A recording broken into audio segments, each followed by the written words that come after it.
ओम भास्कराय नमः, ओम मित्राय नमः, ओम सूर्याय नमः, ओम खगाय नमः, ओम अर्काय नमः, ओम पूर्णे नमः, ओम सैब्री सूर्य नारायण नमः, ओम अर्काय नमः, ओम भास्कराय नमः, ओम सूर्याय नमः, ओम मित्राय नमः, ओम सैब्री सूर्य।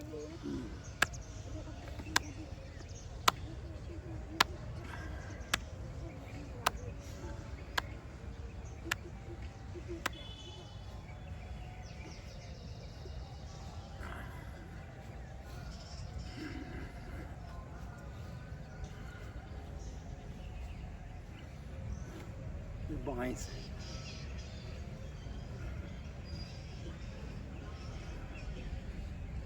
दूसरा हाथ,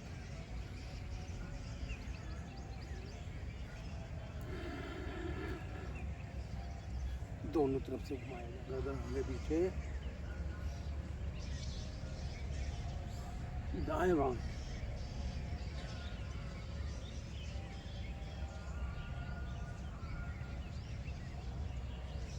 थोड़ा सांस भरते हुए दाएं तरफ जोड़ देते हुए,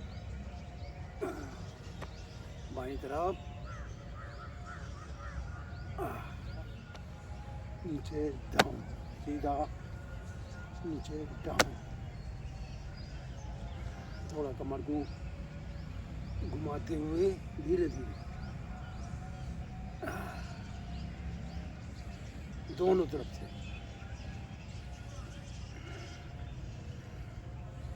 घुमाते हुए कमर। श्वासें जो है 5 प्राणों के रूप में हमारे शरीर में 24 घंटे रहती हैं। नीचे से शुरू करते हैं अपान, उसके ऊपर प्राण, उसके बाद उदान, व्यान, समान। ये हमारे जो 5 प्राण हैं, ये शरीर को हमेशा गतिशील, कार्यशील रखते हैं। और इन प्राणों का अभ्यास जो हमें रोज़ निरंतर एकांत में बैठ के करने से हमारा मस्तिष्क, हमारा बीपी, हमारा शुगर, हमारा पोस्टेड, ये सब संतुलित रहते हैं। जो व्यक्ति नित्य प्राणायाम का अभ्यास करते हैं, आसनों का अभ्यास करते हैं, सठ कर्म करते हैं, ऐसा मनुष्य जीवन में कभी भी किसी रोग से पीड़ित नहीं, क्योंकि उसका ब्रह्मांड शांत और स्थिर रहता है।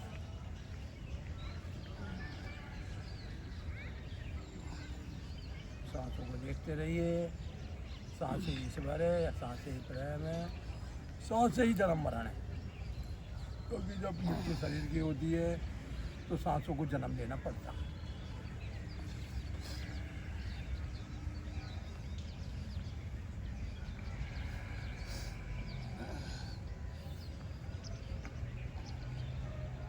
हम कुबेर की पूजा इसलिए करते हैं कि हमें कुबेर की पूजा करने के बाद किसी भी चीज़ का अभाव नहीं रहता, न धन का, न स्वर्ण का, न चांदी का।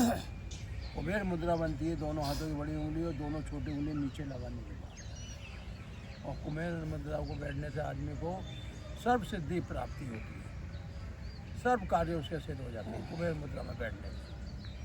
क्योंकि कुबेर उसका अपने आप जो ध्यान रखते हैं, और कुबेर भी जो है आपके समझ लीजिए नारायण स्वरूप ही है।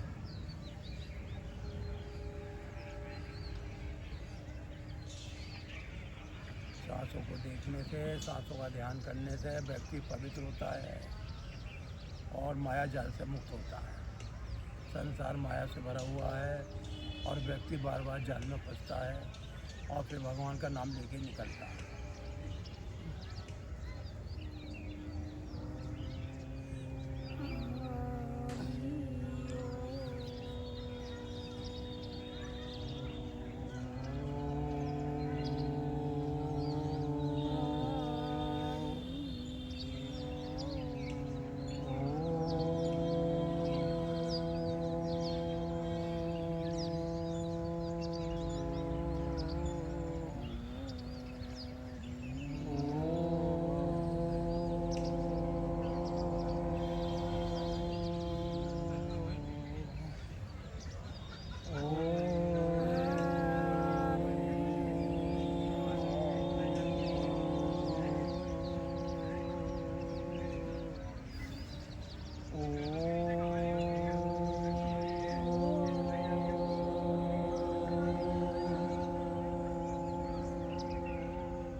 यमकं यजामहे सुगन्धिं पुष्टिवर्धनम् उर्वारुकमिव बन्धनानि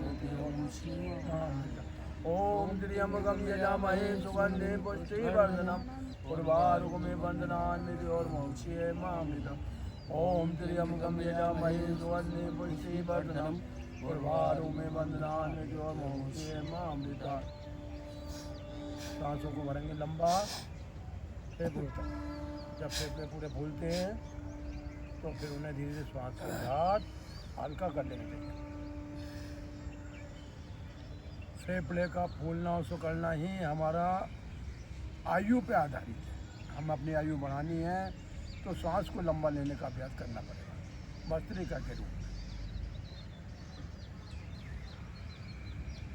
फेफड़े भी हमारे आकार है, हमारा रूप है, हमारा जीवन है, हमारा भविष्य है।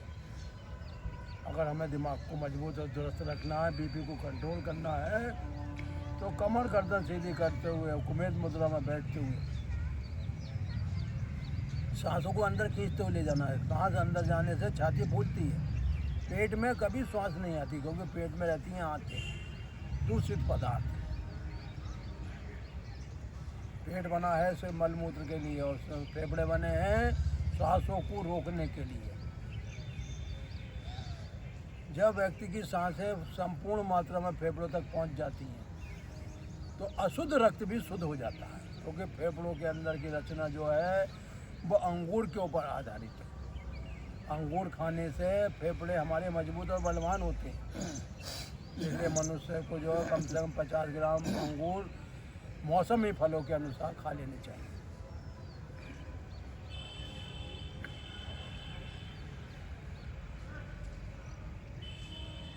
सांस लेने में जितना समय लगता है उतने ही समय में बीपी हमारा कंट्रोल हो जाता है क्योंकि एक बार का करा हुआ भस्त्रिका परिणाम 24 घंटे तक बीपी को कंट्रोल रखता है।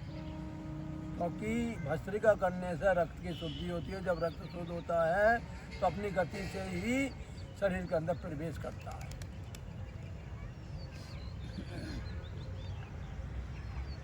देखिए ध्यान बहुत चक्र है। ध्यान में बैठने से गुरुओं का ध्यान, पितरों का ज्ञान, माता पिता का ज्ञान होता है क्योंकि ध्यान में ही हमें अपना अतीत याद आता है। जैसे अपना भविष्य का ज्ञान हो जाता है, वर्तमान का ज्ञान भूतकाल का, ऐसा बच्चे जो है त्रिकालदर्शी कहलाता है क्योंकि उसकी सांसें जो है त्रिकाल रूप हो जाती है। सांसें लंबी लेने से हमारा शिव नेत्र जागृत हो जाता है। ये दो नेत्र हैं भौतिक शरीर के साथ, भौतिक जगत के साथ जुड़े हुए हैं। अगर हमें आध्यात्मिक क्षेत्र में जुड़ना है, ईश्वर की पराशक्ति में आना है तो सांसों के द्वारा हमें अपना त्रिनेत्र जगाना है। माथे पर तिलक करने से, माथे पर उंगली रखने से, ओम का ध्यान करने से, गणेश जी का ध्यान करने से तीसरा नेत्र जागृत होगा। देखिए मनुष्य जीवन का फल कब मिलता है? जब हमारा तीसरा नेत्र जाग जाता है। और उसे जगाने के लिए हमें एकांत साधना, एकांत चिंतन, एकांत प्रभु का नाम जो मन ही मन में जपा जाता है क्योंकि मन ही ईश्वर है और मन ही हमारे प्राण है और मन ही हमारी मुक्ति है। जिसने मन साध लिया उनने मुक्ति का द्वार खोल दिया।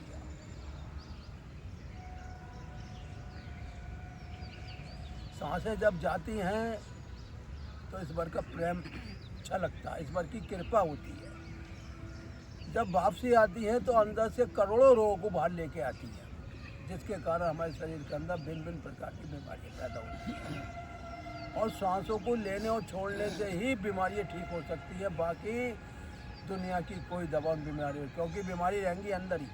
सांसों के द्वारा बीमारी जब बाहर आती है तभी शरीर हमारा स्वस्थ और रोगों से रक्षा लायक होता है। इसलिए सांस को खूब लंबा खींचते हुए मन में बचा के छवि दिन रात गोविंद लूंगा तेरा नाम। जब सांस गहराई तक पहुंचती है तो हमारा मस्तिष्क भी जो शांत हो जाता है, कहीं का विचार नहीं रहता। मस्तिष्क के विचार ही व्यक्ति का बीपी बढ़ाते हैं, बीपी लो करते हैं। खुशी में बीपी बढ़ता है और दुख में बीपी कम होता है। व्यक्ति शून्य में पहुंच जाता है। जैसे द्रोणाचार्य जी, उन्हें जब खबर मिली अस्थमा मारा गया तो शून्य हो गए। अस्त्रों का भी ज्ञान नहीं रहा, अपनी विद्या का भी ज्ञान नहीं रहा। जबकि द्रोणाचार्य को धरती पे कोई पराजित करने वाला नहीं था। सारे अस्त्र द्रोणाचार्य के पास थे, ब्रह्मास्त्र, ये अस्त्र, नारायण अस्त्र, पशुपति, सारे जो उन्होंने प्राप्त कर लिए थे। इसलिए जो है मनुष्य को ध्यान के द्वारा सांसों को अंदर लेना है, सांसों में उस नारायण का ध्यान करते हुए और रोगों का चिंतन करते हुए कि अब रोग शरीर में नहीं रुकेंगे, सांसों को बाहर निकाल देना। भस्त्री का वो प्राणायाम है जिसे अगर सतर्कता के साथ, यत्परता के साथ और रोज करा जाए तो व्यक्ति को बीपी कोई भी समस्या ऐसे शरीर में नहीं रह सकती जिससे उसे परेशानी का सामना करना पड़े। क्योंकि ये दो नाड़ी जब जागृत हो जाती हैं तो तीसरी नाड़ी अपने आप जागृत होती है। इन दो नाड़ियों के द्वारा ही हम जो है तीसरी नाड़ी को जगा सकते हैं। जब दोनों नासिका से अंदर खून जाता है वो तो इन नासिकाओं के अंदर हमारे रक्त की भी गंगा बहती है, और रक्त की गंगा जब जो शुद्ध रहती है तो रक्त अपना चलता रहता है, 24 घंटे अपनी गति में लगा रहता है, और जो गति होती रहती है वो पद यात्रा कहलाती है, नारायण यात्रा है, वो नारायण की तरफ जाती है।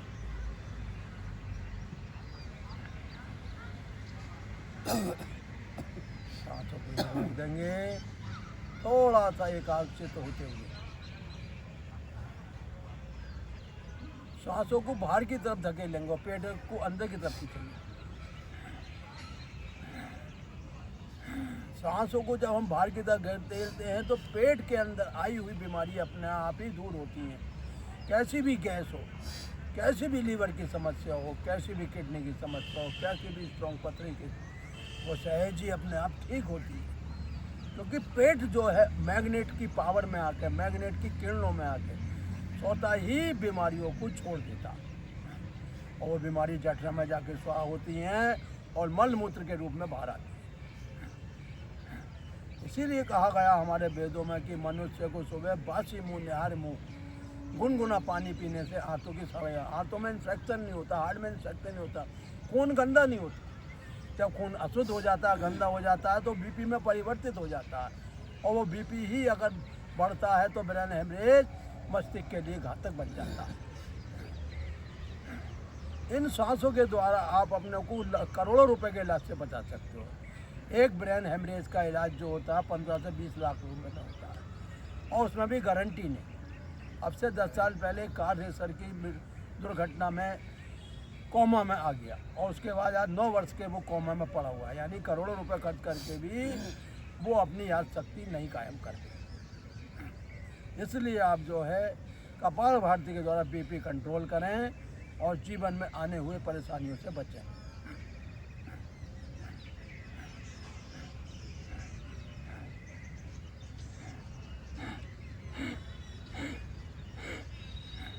गले में कफ अड़ता, वायु अड़ती है, पित्त परेशान करता है, एसिडिटी के रूप में बाहर आना चाहता है लेकिन आ नहीं पाता, क्योंकि हम मुझे बाहर लाने नहीं चाहते, क्योंकि हम जो है गजनीति करना नहीं चाहते। अंदर जब तक सफाई नहीं होगी तब तक नसें आपकी जो है आज़ाद नहीं होंगी।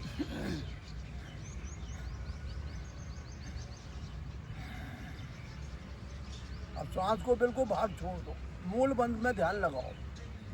मूल बंद में जो आपके गणेश जी का बात रहता है, यहाँ से आपके काम, क्रोध, मोह, लोभ, मद, मदस्य, ये 6 शत्रु जो यहाँ अपना सिर उठाए बैठे रहते हैं। इन्हें कब्जा करने के लिए, इन पे अधिकार जमाने के लिए, ये अपना जो उत्पाद न मचाएं उसके लिए हम करते हैं मूल बंद। सांसों को बाहर निकाल के उदर चक्र को ऊपर खींचो और फिर वहीं छोड़ दो, खींचो और छोड़ दो। इससे जो है आपके 6 शत्रु भी। सबसे बड़ा लाभ यह है कि आपकी आँखों का तेज बढ़ेगा। सिर के अंदर जो बीपी संबंधित शिकायतें हैं वो कभी नहीं होंगी, क्योंकि यहीं से रक्त की शुद्धि होती है, यहीं से आपकी आंतों को पूर्ण आराम मिलता है, यहीं से पाइल्स, जलंधर, भमंदर कंट्रोल होते हैं। इसके बाद पेट को अंदर खींचो, पूरा चिपका दो अंदर तक, इतना मिला दो कि पेट रहे ही नहीं, सिर्फ हमें ये अपना अंदर का मंदिर दिखाई देगा। क्योंकि मंदिर के अंदर मन रहता है, और मन के अंदर हमारी बुद्धि और प्राण शक्ति काम करती है। कंठ दबाएंगे। कंठ दबाने से गले के अंदर जो श्वास नली है, खाने की नली है, वो हमेशा ठीक रहती है। कभी वो बीक नहीं पड़ती, कमजोर नहीं पड़ती। सीधा हाथ उठाते हुए अंगूठे से सीधी तरफ यानी सूर्य नाड़ी बंद करते हुए, चंद्र नाड़ी से गहरा सांस लेते हुए, छोटे उंगली से बंद करते हुए।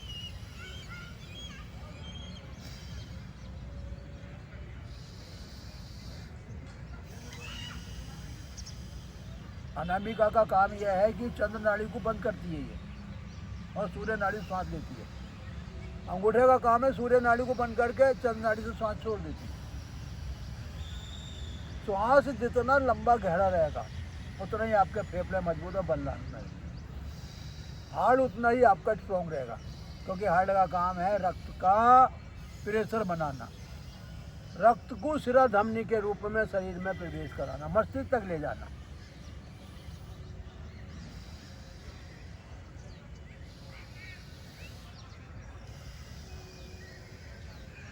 देखिए, शरीर के अंदर वायु रहती है प्राणों के रूप में, और जब वायु हमारी स्थिर रह जाती है और मजबूत हो जाती है तो शरीर भी हमारा मजबूत और बलवान बन जाता है।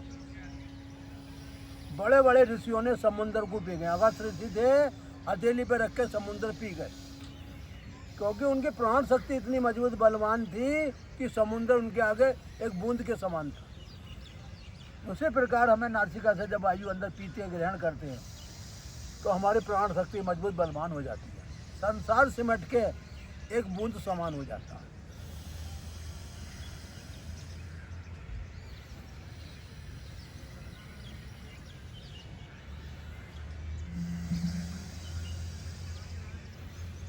देखिए, जिसने सूरज और चंद्र को अपने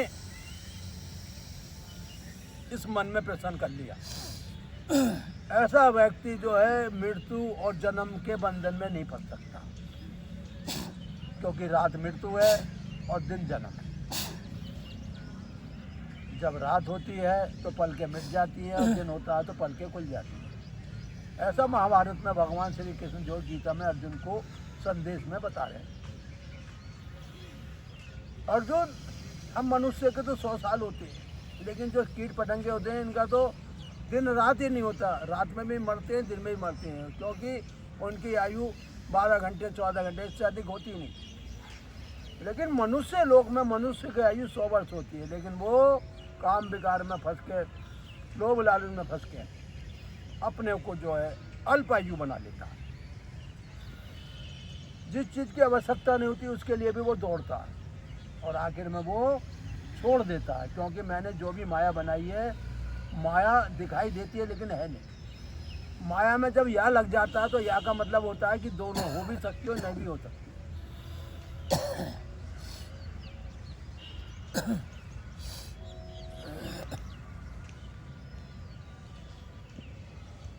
सांसों को लंबा लंबा घेरा घेरा लेने से मस्तिष्क के जो 10 खरब न्यूरॉन्स हैं वो अपने आप जागृत रहते हैं। सेल सोते नहीं है। जब मस्तिष्क सो जाता है तो व्यक्ति सब कुछ भूल जाता है, उसका कर्म फल जो अधूरा रह जाता है। मस्तिष्क को जागृत करने के लिए हमें जो योग अभ्यास का सहारा लिया करना पड़ता है। योग अभ्यास के बिना कोई भी व्यक्ति मनुष्य जीवन में लक्ष्य की प्राप्ति नहीं कर सकता। जितनी गंदगी शरीर के अंदर रहती है वो गंदगी सब आदमी के लिए बीमारी पैदा करती है, लेकिन अनुलोम विलोम के द्वारा व्यक्ति के अंदर शुद्धिकरण आता है। जिस प्रकार हम दही को जलाते हैं शुद्ध मक्खन के प्राप्ति होता है, शुद्ध मक्खन से शुद्ध घी बनता है। शुद्ध घी जो भगवान का दीपक ज्योति जलाने कार्य आके व्यक्ति को जो है रोगों से मुक्त करता है।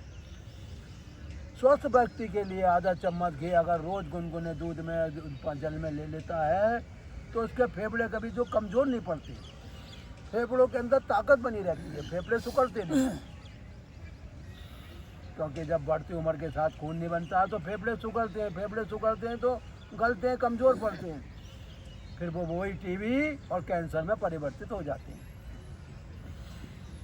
इसलिए एक स्वस्थ मनुष्य के लिए, स्वस्थ जीवन जीने के लिए रोज 5 से 15 मिनट का अनुलोम विलोम का अभ्यास अति आवश्यक है। जिससे हमारी सूर्य चंद्र नाड़ी शुद्ध रहे और शरीर के अंदर हमारे जो भी बीमारी हैं वो शरीर के अंदर क्षति ना पहुंचाए, नुकसान ना पहुंचाए।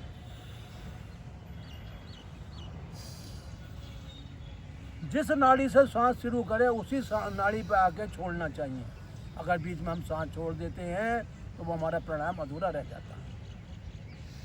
यानी बाईं नाड़ी से सांस लेते दाईं और दाईं से बाईं, तो हमें बाईं नाड़ी में ही आके अपने प्राणों को छोड़ना है, क्योंकि ये यात्रा होती है। जैसे कि हम बाहर जाते हैं तो हमें वापसी लौटना होता है, ऐसे प्राणों को वापसी करना होता है।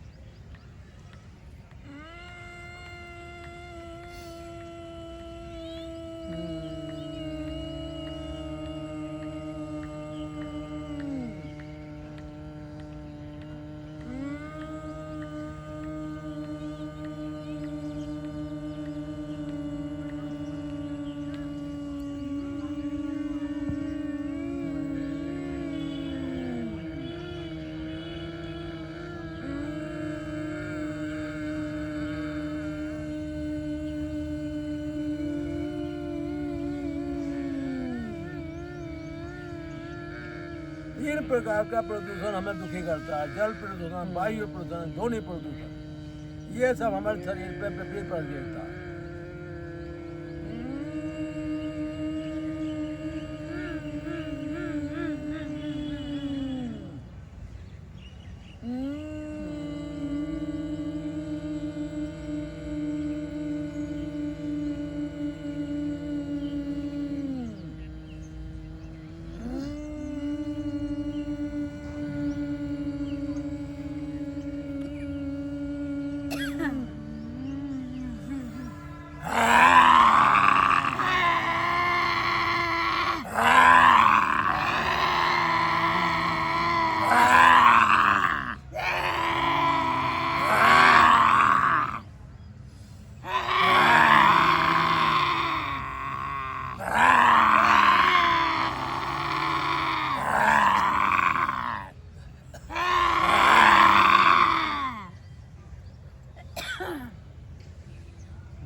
दस खरब न्यूरॉन्स हमारे मस्तिष्क में, यानी कि हमारे जो है 10 खरब तो जन्म हो चुके हैं और फिर जन्म लेना है। उस जन्म से बचने के लिए हमें ब्राह्मणी प्राणायाम करना है।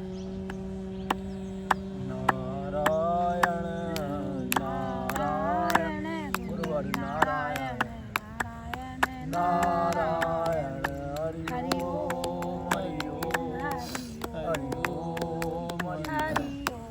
माता नारायण पिता नारायण, माता नारायण पिता नारायण, गुरुवर नारायण नारायण नारायण, तुझ में नारायण मुझ में नारायण, सब में नारायण नारायण नारायण नारायण नारायण, गुरुवर नारायण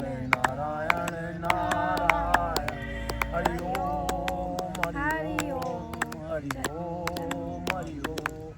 जल नारायण पृथ्वी नारायण, जल नारायण पृथ्वी नारायण, आकाश नारायण नारायण नारायण, वायु नारायण अग्नि नारायण सब कुछ नारायण नारायण नारायण नारायण नारायण नारायण नारायण नारायण हरि ओम हरि ओम हरि ओम हरि ओम सूर्य नारायण चंदना सूर्य नारायण चंदना सब कुछ नारायण नारायण नारायण नारायण नारायण नारायण नारायण हरि ओम हरि ओम हरि ओम हरि ओम ब्रह्मा नारायण विष्णु नारायण ब्रह्मा नारायण विष्णु नारायण शिव जी नारायण नारायण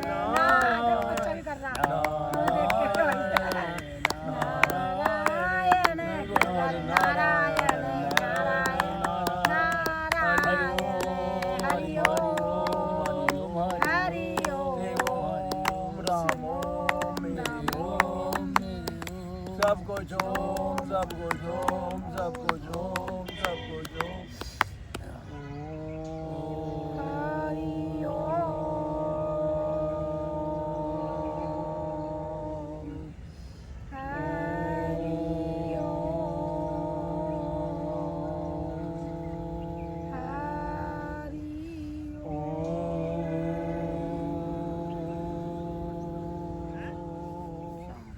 ओम दियो शांति अंतरिक्षम शांति शांति राभा शांति शांति वनस्पति शांति विश्वदेवा शांति ब्रह्मा शांति सर्वम शांति शांति रामा शांति ओम शांति शांति शांति